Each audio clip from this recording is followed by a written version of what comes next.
Hey,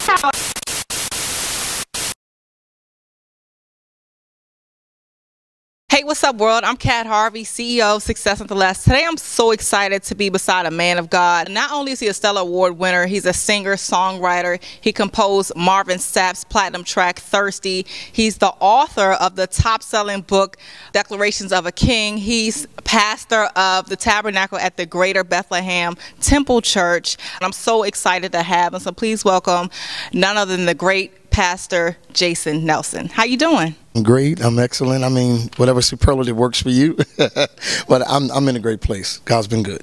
Can you introduce yourself to the world? Sure. I mean, I think you covered most of the basics of who I am. I am first and foremost a husband and a father. To me, that's the pinnacle of my success. I love my family very, very much, and they're the reason why I grind like I grind. The pastor, like you said, of Greater Bethlehem Temple, now known as the Tabernacle. I'm also singer, songwriter, producer, some pretty good music, I guess. That most people probably know me by is I Am, which was #1 on the chart. Just as simple and normal as you can get. He has a book called The Declarations of a King. What's your inspiration behind this book? What value does it bring?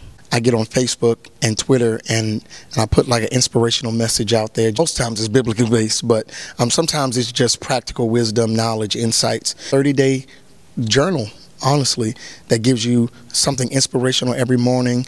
And I'm a really, really big proponent of journaling and tracking what it is that God lays on your heart, what God says to you on a day-to-day basis. I do it myself. It's an encouragement to really dig into your relationship with God and then write down what he says to you. Some people don't watch what they say. It's so powerful, and it could definitely change your situation. I know you probably can attest to that. Absolutely. So your song, I Am, what does that song do for people? Listen to it on a daily basis. The song really is an encouragement for us to really acknowledge the fact that we really don't have the capacity to do everything that God has given us to do in our human mechanism. I Am is really a testament to who God is. It's really his resume. Impeccable. I've never missed. I've never gotten it wrong.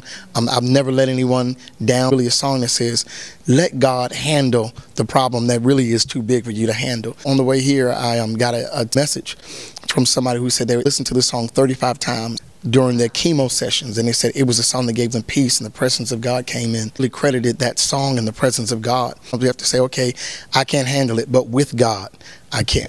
One of my favorite stories in the Bible is about Ruth and Boaz. Okay. And me being a young woman, I know so many young women impatient with God because he doesn't send the right person when we want to. And then we end up getting, I call Boaz cousins, right. You know, the liars, the cheaters and everything else. Absolutely. So how did you learn to be patient? You know, when God sent you your wife, and I know before her, like how did you learn to trust him and just be patient? That is a great question. For me, I got married young. I got married in my early 20s. We've been married now for 18 years. Prior to that, I was definitely in the quote-unquote dating scene. And it's interesting. I think what you have to do in order to not get impatient is to trust that God always has his best for you. And sometimes we supersede God's plans when we use our own machinations to try to make things happen. Even with Abraham and Sarah, when they worked outside of God's plan, an Ishmael was produced that was not the promise. He wasn't the promise. Isaac was always the promise. And sometimes we have a tendency to produce Ishmaels and then we ask God to bless it. And when he doesn't, we get upset. And he's like, but I didn't do that. You did that. I really started to pray and say, God, okay, I'm getting serious about an individual. Is this for me? And God told me in no uncertain terms, you cannot marry this person.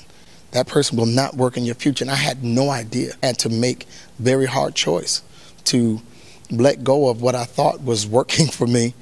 And eventually dated my wife. We ended up getting married, and she's one of the best things that's ever happened to me. Patience really comes from having an ear to hear what God is saying. And sometimes he'll tell you, hey, I'm sorry, but you got to wait a little while longer. I'm making, for you, I'm making him into who you need him to be. If you get him now, it won't work. But give me a year. And when you meet him then, he'll be everything you expect and more. And you'll have, the Bible says, with long life, I'll satisfy you. So you can live a long life and be sure that you're with the person that God has intended for you to be with, not somebody who God will allow you to be with. And there's a big difference.